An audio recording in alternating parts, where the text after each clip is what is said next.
प्रिय मित्रों, भगवद गीता के शाश्वत ज्ञान से प्रेरित होकर एक आध्यात्मिक चिंतन के पल में आपका स्वागत है। आज हम अपने हृदय को अध्याय 12 श्लोक 8 की ओर मोड़ते हैं, जो स्वयं भगवान कृष्ण का एक सुंदर निमंत्रण है। आइए इन गहन शब्दों को सुने। मय्येव मन आधस्व मयि बुद्धिम निवेशय निवसिष्यसि मय्येव अत ऊर्ध्वम न संशयः। इस शक्तिशाली श्लोक में भगवान कृष्ण सीधे अर्जुन को और उनके माध्यम से हम सभी को निर्देश देते हैं, मुझ परम पुरुषोत्तम पर ही अपना मन स्थिर करो और अपनी समस्त बुद्धि मुझ में ही लगाओ।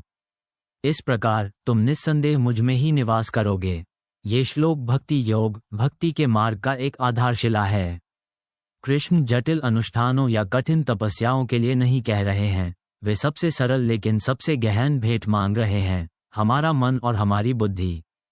जब हम सचेत रूप से अपने विचारों, अपने ध्यान और अपनी समझ को परमात्मा की ओर निर्देशित करते हैं, तो हमारा पूरा अस्तित्व उस दिव्य ऊर्जा के साथ प्रतिध्वनित होने लगता है।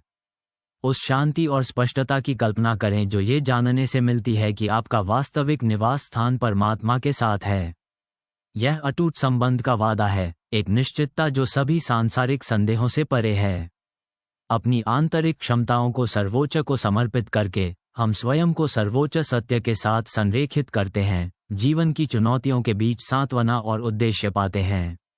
यह एक आश्वासन है कि हम कभी अकेले नहीं हैं, हमेशा दिव्य चेतना में पोषित होते हैं।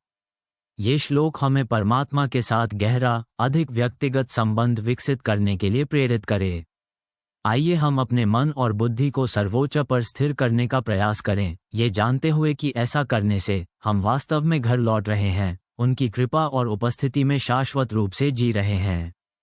कितनी सुंदर, मुक्तिदायक सच्चाई है।